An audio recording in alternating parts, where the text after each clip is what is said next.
ជាយន្តហោះចម្បាំង Su-57 ដែលអ្នកគ្នាហៅថា Su-57 Falcon របស់រុស្ស៊ីអ្នកគ្នាវាជាយន្តហោះចម្បាំងភូមិមុខងារហើយក៏ជាយន្តហោះចម្បាំងកាយលេខ1របស់រុស្ស៊ីតោះថ្ងៃនេះយើងមកតេស្តវានៅក្នុង game Minecraft អ្នកគ្នាដើម្បីដាក់ mode នេះបានអ្នកគ្នាត្រូវdownload mode នេះនៅក្នុង browser គឺ mode SBW ហើយនឹងមានជាមួយនឹង support វាជាច្រើននេះ file នេះទាំងអស់ហ្នឹងអ្នកគ្នាដើររកហើយនឹង download មកតើឥឡូវយើងឡើងទៅលើយន្តហោះហើយយើងដាក់សាំងអានេះគេហៅសាំងវាថ្មវាហ្នឹង berry យើងហោះចេញយើងត្រូវការផ្លូវរត់ប្រហែលជា100 ម៉ែត្រណា100 block គេឡើងទៅលើហើយអូខេហើយមានយន្តហោះច្រើនយ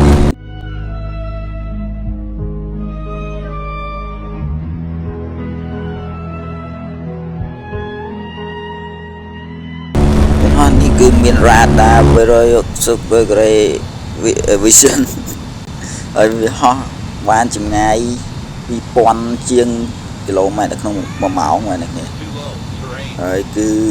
យន្តហោះ Su-57 Falcon នេះគឺខ្ញុំចិត្តលេងនៅក្នុង MWT ឬក៏ Modern Verse ចុយជីមិនធ្លាក់វិញឡើងទៀតហើយអ្នកគ្នាអានេះស្រួលឡើងខ្ញុំពីឡតមកពីរុស្ស៊ីមកពីទីក្រុងមូស្គូជួយបាត់ត្រាវមិនមែនទេណាបាត់នេះលើយើងដេញអូនេះ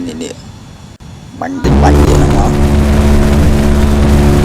ហើយអ្នកគ្នាមើលចូលចិត្តវីដេអូនេះកុំភ្លេច subscribe ឲ្យខ្ញុំអ្នកមើលផងចូលចិត្តវីដេអូ